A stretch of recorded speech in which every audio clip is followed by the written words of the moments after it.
Hey guys, George Mesa, Third Eye Edify podcast.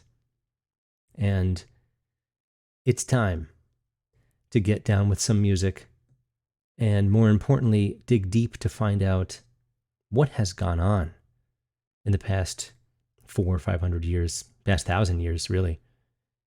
The advent of modern Western tonality, and why I'm starting to really doubt that it happened naturally, that it was necessary, and that it wasn't done on purpose to deceive and invert like everything else. It has affected every single human that has ever lived through it. And now it's worse than ever. For many reasons. This will certainly not be the last of this kind of episode. I assume at least 3 or 4 are going to happen of this particular topic. But the first thing I'm going to do, since I'm holding an instrument, is I'm going to show you a small melodic fragment. I'm essentially going to choose the notes ahead of time, but I'm not playing anything that I wrote or memorized or even know what I'm going to do. I'm just going to play something. You think about what it sounds like to you. Is it minor? Is it major? Minor would be sad, even mean, evil, stormy, dark clouds. Major is happy, bright, joyful, sunny day. And even that's been inverted through harmony. The idea that one note is a melody and anything attached to it beyond the one note, this is harmony. Yes, harmony is a chord, but it can also be 2 melodic lines flowing at the same time. It's the harmonic note choices that are starting to really stick out to me as, well, I guess problematic. So I'm going to play a little fragment of something, then I'm going to add a note to it afterwards. And be honest, do you think that it altered your perception of what you initially thought it was? Is that deception? Is it intentional? Probably. Let's see what happens.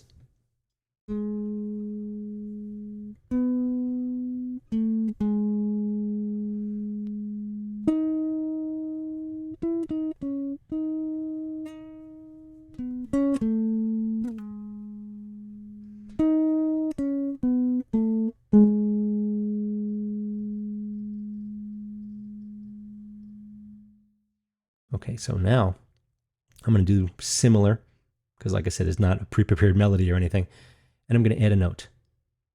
See if this note is changing how you perceive that melody.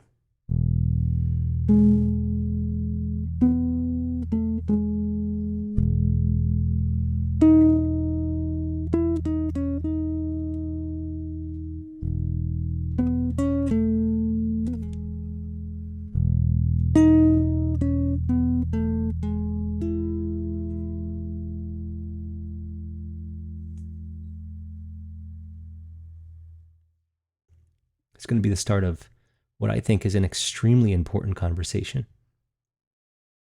It's going to take time to look at a lot of different eras, a lot of different changes, math, music, their relationship, obvious and not obvious, and so much more. Thank you for joining me.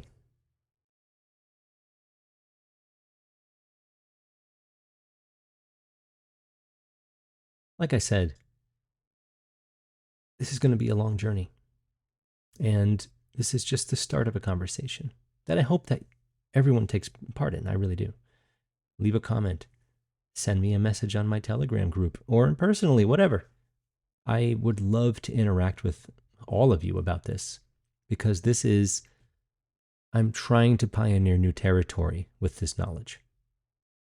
So let's see what happens. One of the things that inspired me a lot was reading this particular book, and I'll bring it up on the screen real quick. Robert Lawler, Sacred Geometry. There are music sections. There are relationships to music. And I think it's important that we think about all of this in a musical context. It does have to happen. I'm sorry, in a mathematical context, because it's unavoidable. There are always going to be things of this nature as we look at music, overtones, and things like that. So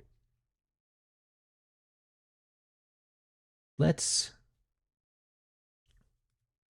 start by defining what exactly is tonality, in the modern sense especially, right? This idea that there is a key. If you're in the key of C major, the key of B flat minor, these keys have identities. Remember that flowers, fish, color, these all have different meanings.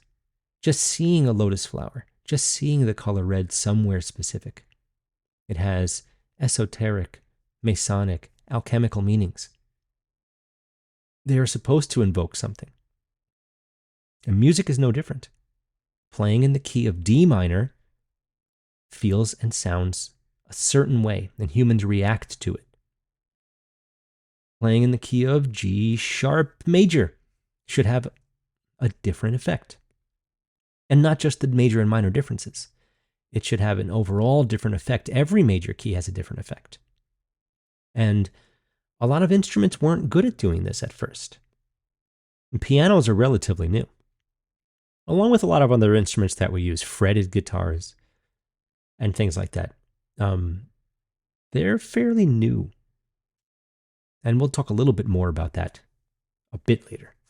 But each key has a unique identity.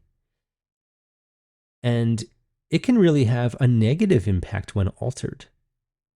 And what do I mean by that? We have our tonal centers. We have our center.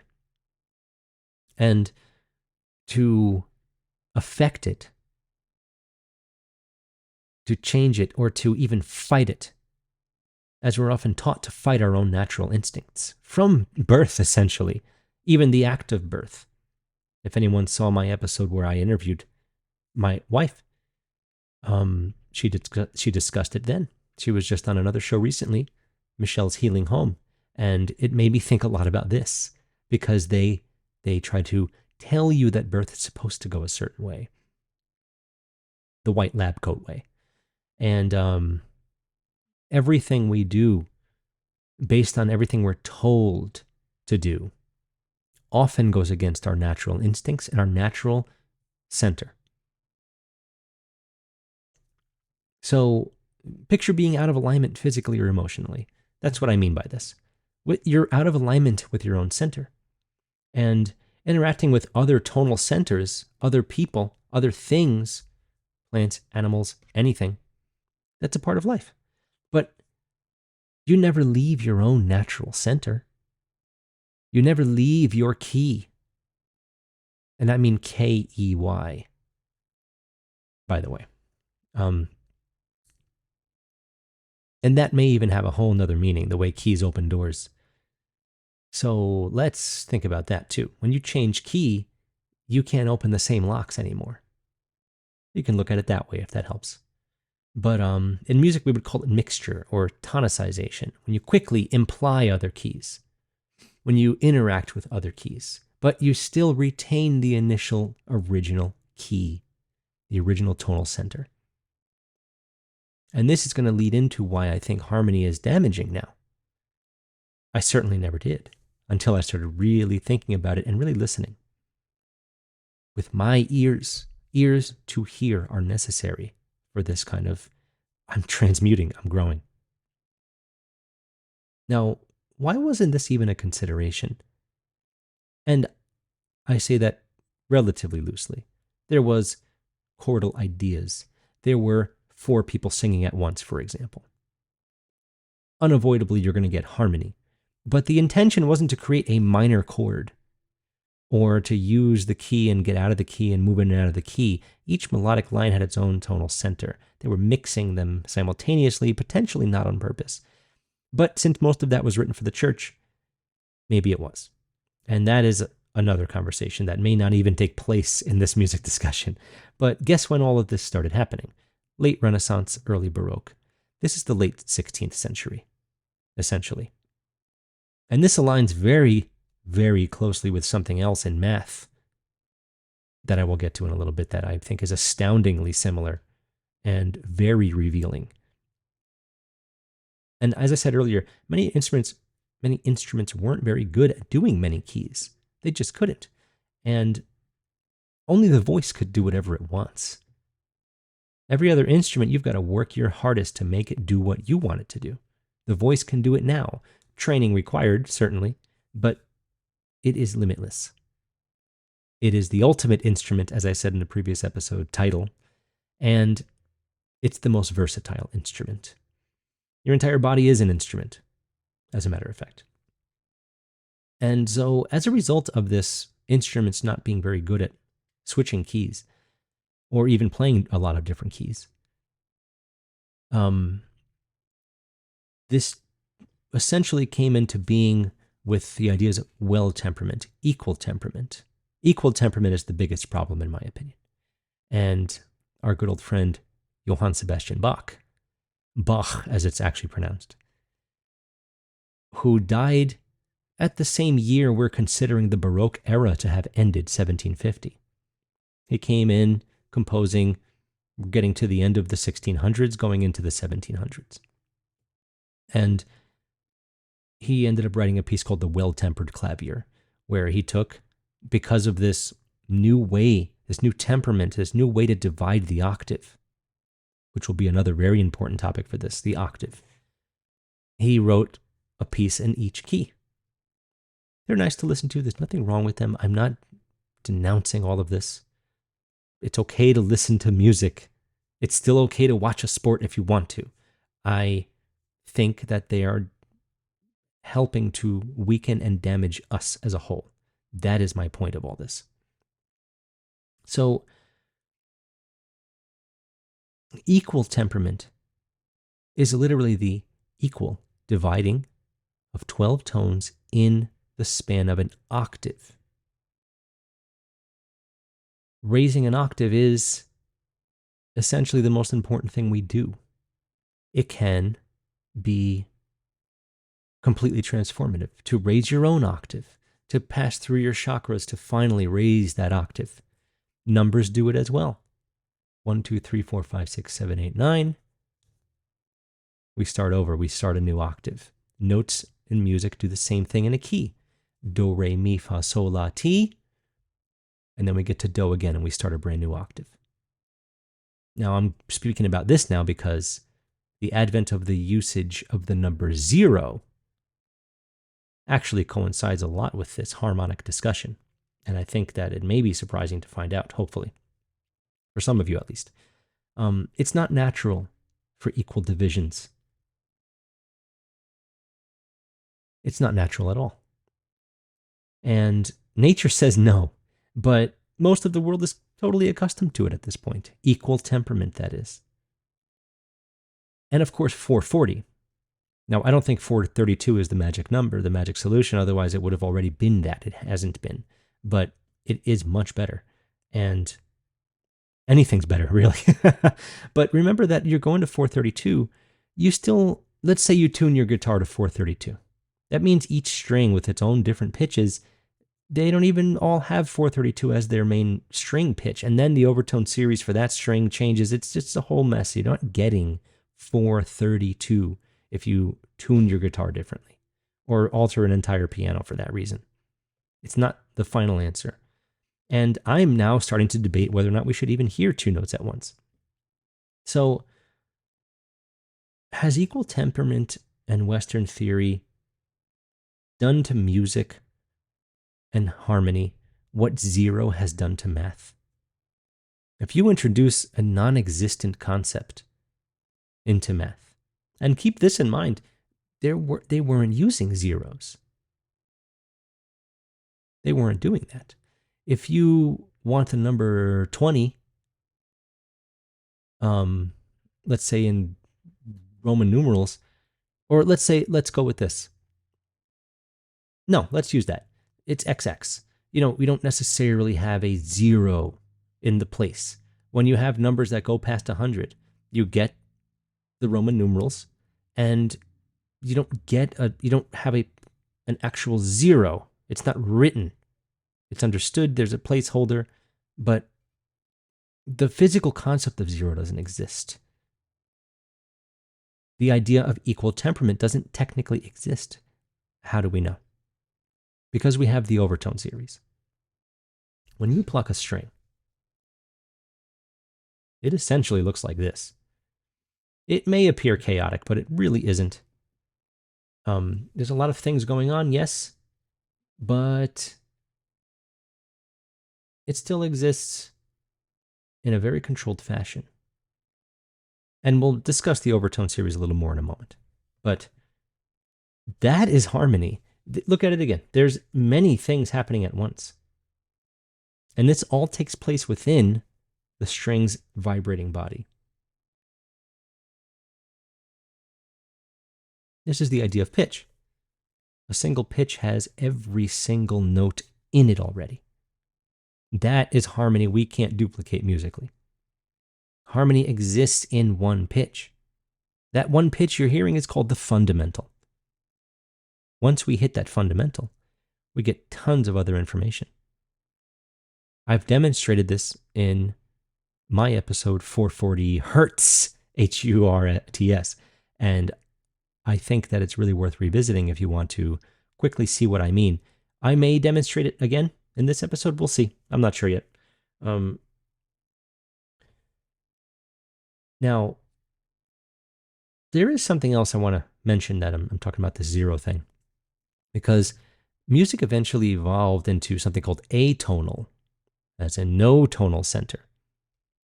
It doesn't mean all music was that way. It's never going to be that way, of course, but basically started around 1908. It's a very impactful time for art in general. The deconstruction of things.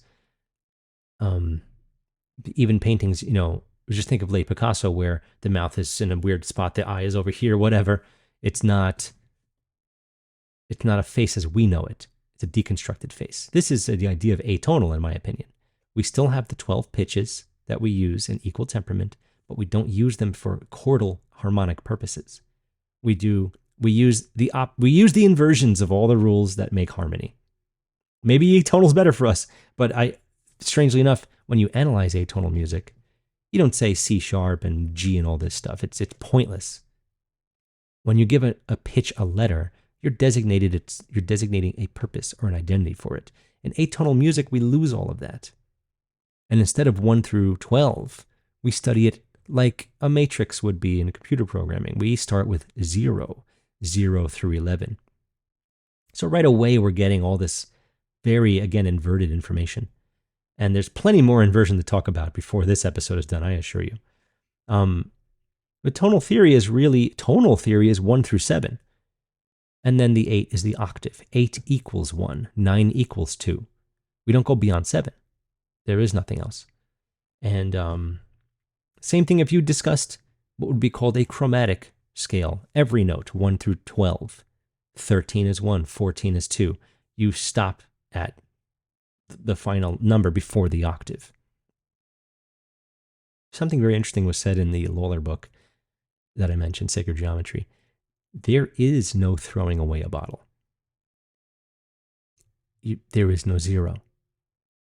You put the bottle in the trash, it gets crushed, the glass gets used for something else. Whatever you want to imagine happens to this bottle. You can't just get rid of things. There is no 0. You can't divide the octave equally. Nature doesn't do that. It's going against nature. A very common theme nowadays, isn't it? And it's very sad. It comes up on this show a lot. And again, it's quite sad. I want to quickly mention what other inversions exist musically before I discuss more stuff about harmony and how especially pop music is really just destroying it. Major and minor, the concepts of what they mean have actually been changed. Major used to mean something serious, And minor used to be used for happy, fun things. I've used the example in the past, but in case you haven't heard that, Hava Nagila, which is a pretty popular song, is minor all the way, but it's a happy, joyous song. This happens all the time. We get inversions of things. Now minor is this sad, drowsy, droopy thing, and major is this super happy, upbeat thing. Strong and weak beats in music have been radically altered as well. In rock, we get the backbeat from the snare drum of the drummer. 1, 2, 3, and 4. 2 and 4 get the strong beats. This is a 100% inversion from the way things used to be. There wouldn't be a drummer. There wouldn't be a harmonic background. There would simply be a melody who stresses beats 1 and 3, not 2 and 4. Poetry is similar. I don't really think that it's 100% comparable, and that might be a whole nother episode, but poetry has rhythm, and it exists on its own. I've asked many students in the past, what do you think came first, melody or rhythm, percussion, let's say? The short answer for me is vocal percussion. I think that was probably the first thing before we ever really sung or spoke. Perhaps we imitated the sounds we heard. Maybe a rock fell down a hill and created some kind of a familiar sounding thing. Maybe a bird. Could be anything. Could be a stream. It could be a dripping in a cave. A dripping water, drips of water in a cave from a stalactite or stalagmite, whatever. You just never know where you might catch a rhythm. And who knows? We don't. But it started somewhere, and I bet percussion was first. We went from one voice, monophonic, to many voices, polyphonic. And very often we get homophonic, harmony, meaning that the singer is singing the main melody, and the backup singer is singing the same exact words and rhythm with different notes. Now, I really think that, and sometimes they harmonize themselves in the studio. It's the same singer harmonizing with themselves. Then you see them live, and it doesn't sound the same because it's not that timbre, that texture of the same vocalist more than once harmonizing themselves. Perhaps this happened in Bohemian Rhapsody. There's like 10 singers, but it's only 4 of them. So it alters perception. It's false reality. It's deception. And it's inverting reality. Again, I know I just said that, but I want to make it clear that this is fake. And if it does get your reaction, and then you see it live, you're going to feel pretty deflated, hopefully, and realize that you have been deceived. But is there an intention behind it? I certainly think so. It confuses the melodic intention. Or it's completely missed. People that don't study music don't even notice when it's homophonic rhythm, when they're both doing the same exact thing simultaneously, parallel. It's missed by people. Don't hear it. They only hear the melody that you're intended to hear. Goes a long way to describe some of the tricks that they use to deceive.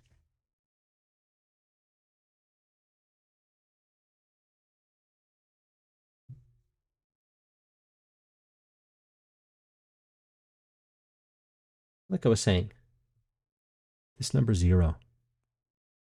I'm so curious about the time frame. Check this out. Is it any coincidence that 0 was placed before 1 in Europe at the dawn of the Age of Reason, the late 16th? It's almost exactly coinciding with the advent of modern Western tonality.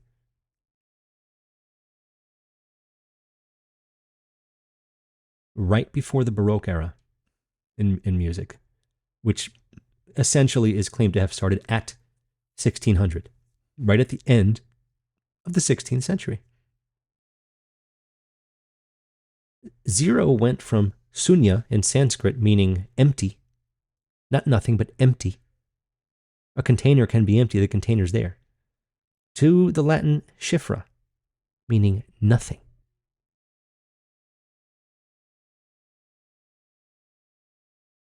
I want to quickly again show within this oval is an octave from end to end. And all these other interacting waves are overtones that are created by your string when you play it. And what does it look like?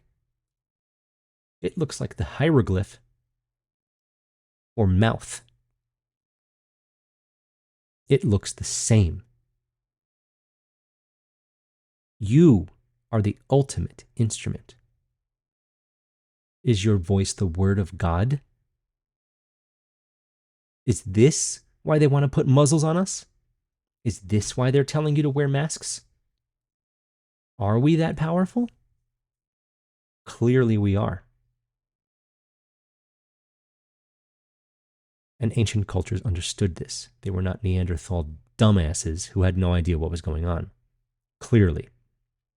And I want to be really clear that this is the start of something. I am looking for answers.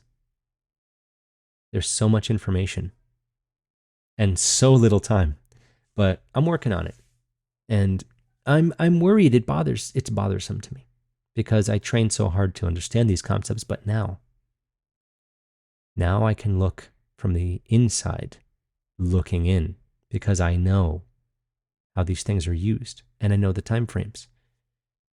I'm not surprised, but I was slightly surprised to find out about how zero fell into use in the same region of the world around the same time as harmony became a thing. As I said, they can directly alter and deceive melodic intent. The melody can change, the mood can change, the musical direction can change. Picture you're changing your voice's tonal color, anger versus sarcasm. The same exact words can mean something completely different depending on how you say it. Yeah, that's great.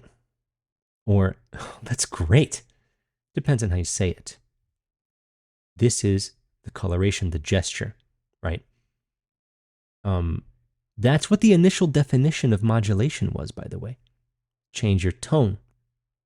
Now modulation means that you're changing your key, you're changing your tonal center. Songs leave their keys and go somewhere else.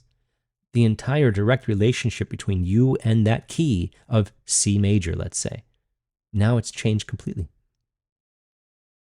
When you modulate, when you leave the key intentionally and potentially never look back. Many pieces of pop music, they modulate unprepared. They just do it. It's usually near the end, actually. They'll get to the end, they want to repeat the same phrase over and over again, and they modulate to avoid redundancy, I imagine, is the reason, but it doesn't mean that it has to be that. I don't know. It's really hard to know sometimes because they're not writing their own music half the time, or way more than half the time to begin with. So keep that in mind, right? It's just a pointless extension. It's confusing. There's no real reason behind it. They simply change the tonal center. They change the color of everything. And they change the impact on you, the listener. So now the same words have a new key. And like I said earlier, colors, flowers, they all had a certain meaning. You change the key, you're doing something on purpose. And we're dealing with that equal temperament, that dastardly equal temperament that is just ruining the way we perceive music. And of course, we're in 440 anyway. Not that 432 is the answer, but 440 is bad and it is worse. Definitely. No question about that. But, since the Baroque, especially since Bach, it was more and more popular to modulate. It's almost a requirement of the better composers just to show off their muscles. It was a badge of honor if you did it right. And this is the advent of monotonality.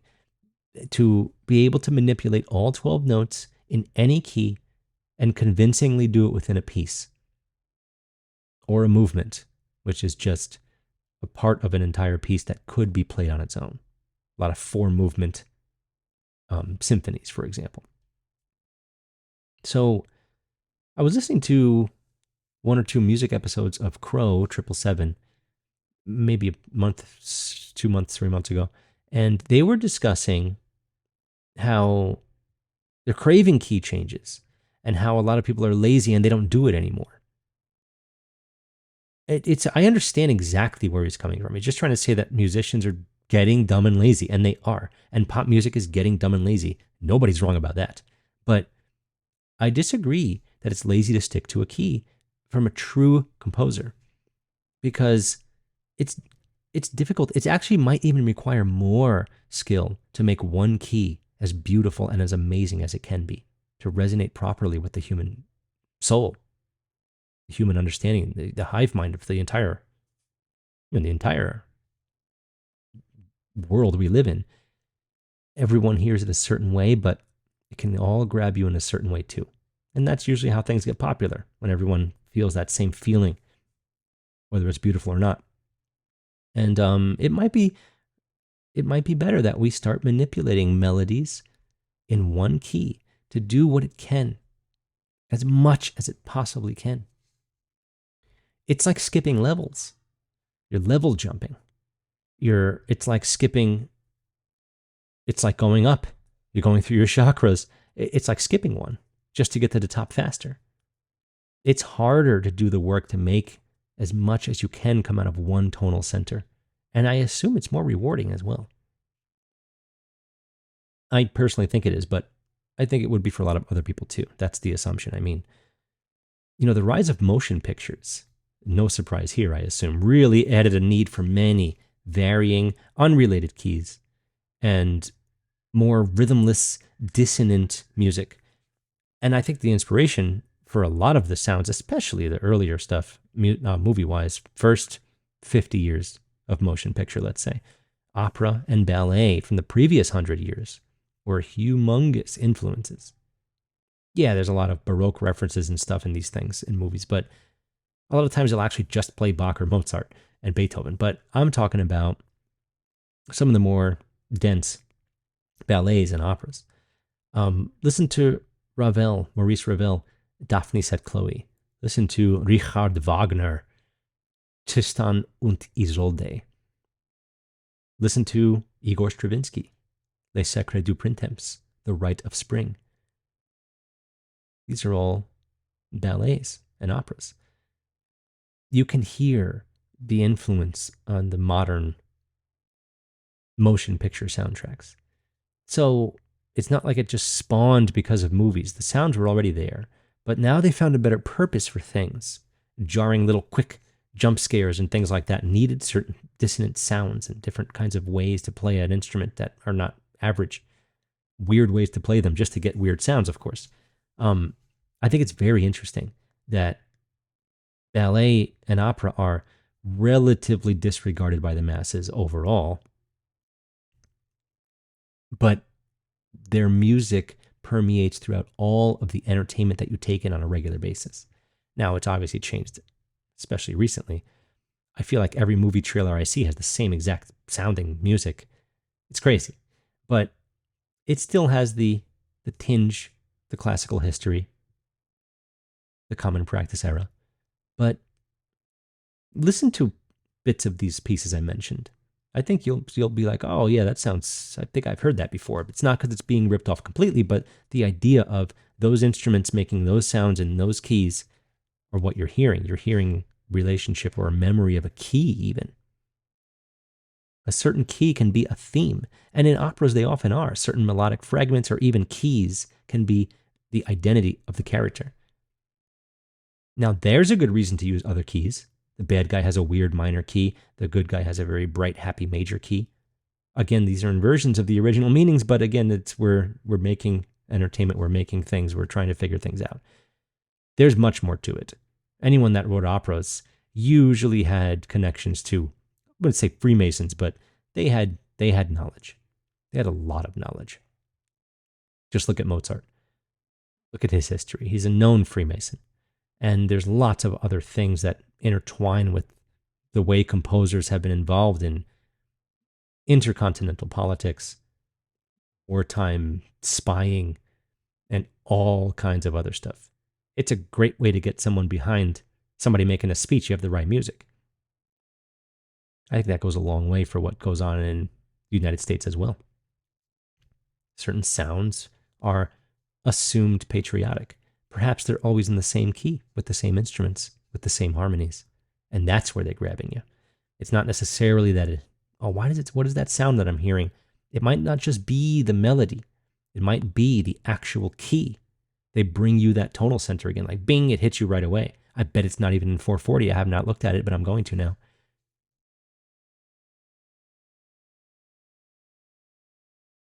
So much to say. Hard to collect it in one thought. But overall, where I'm going from here is that everything's been inverted, and harmony might actually be one of music's biggest enemies.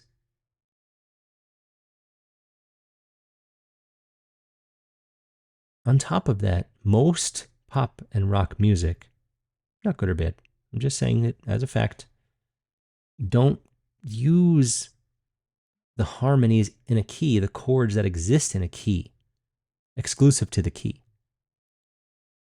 7 notes in every key, 7 triads, 7 chords. Most of them don't use them in the way that you're supposed to.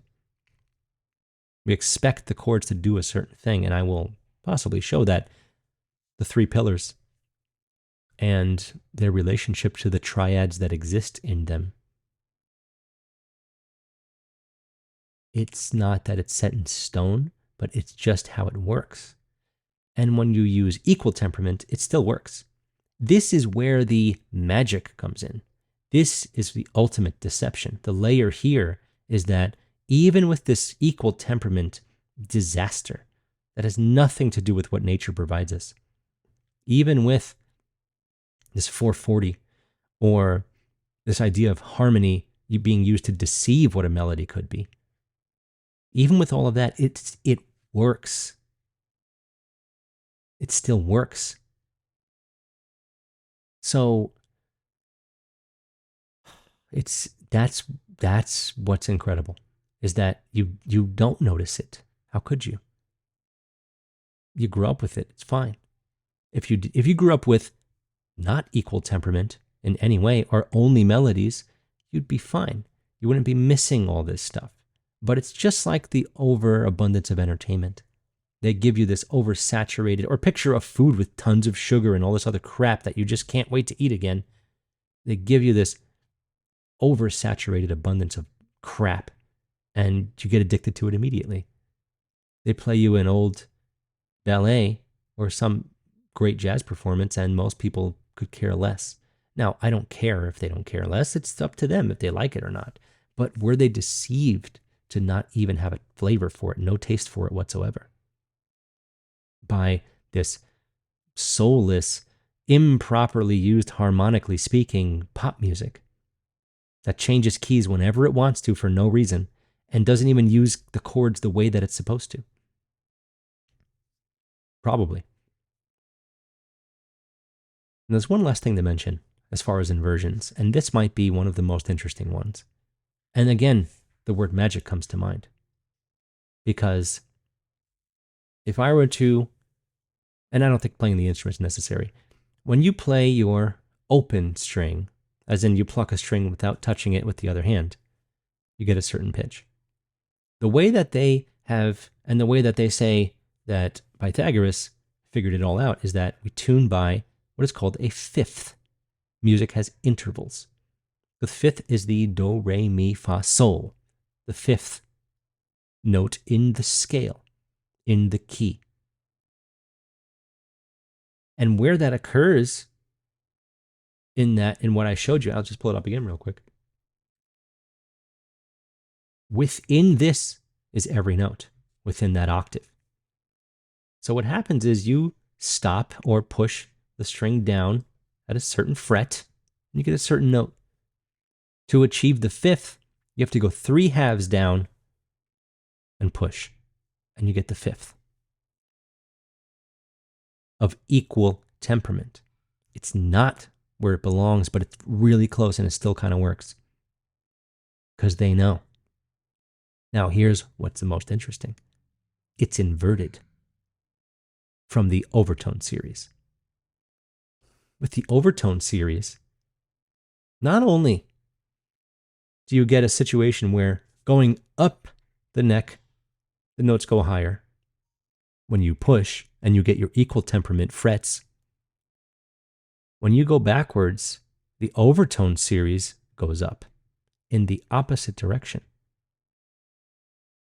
It's like reading left to right, right to left. Which one is correct?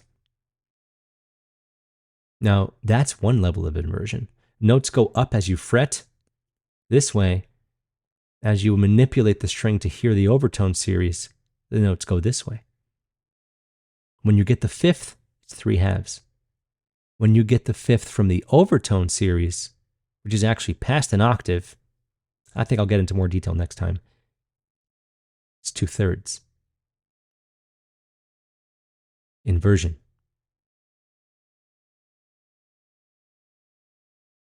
I think there's some real meaning to this. I think there's some real depth to all this. And it's going to get crazy. I think there's obviously far more to discover here. But just that alone, to know that nature tells us the fifth belongs at 2/3, and that with equal temperament, the fifth occurs at 3/2. It's inverted, but it's still very, very, very close, and it kind of works. It works enough for us to make 100+ years of music. Well, equal temperament's actually older than that, so hundreds of years of music.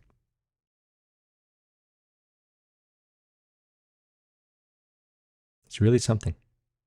There's still plenty of places in the world that don't do this, by the way. But it's all just seen as Neanderthal crap, as usual. Just like the pyramids, right? Yeah, lucky, I guess.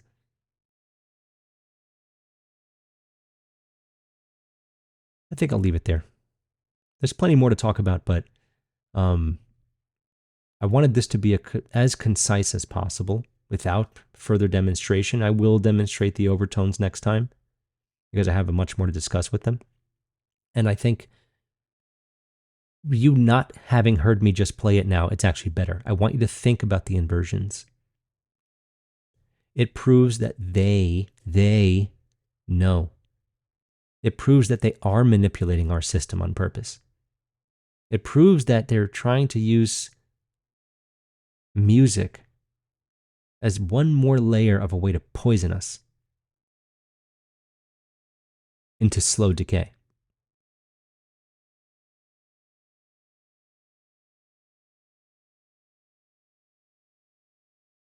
I hope you found this interesting and edifying, because I'm often learning as I study these things, even if it's something like this topic where I'm quite well versed. There's always more to know, and nobody knows everything. That's why I would love it if anyone that's watching this had input. Tell me what you know. And if you're interested in supporting my work and keeping this thing going, I'm on Patreon. You can subscribe to me through Rockfin. And of course, I'm still on YouTube, but we'll see how far that goes. And if you can't support, just like and subscribe and hit the bell, and I really appreciate it. It means a lot to me. And just commenting really makes me feel like I'm reaching people, and I'm getting this, what I think is very important information, out to more than just friends and family. So thank you so much. And I'll be back real soon with a lot more of this.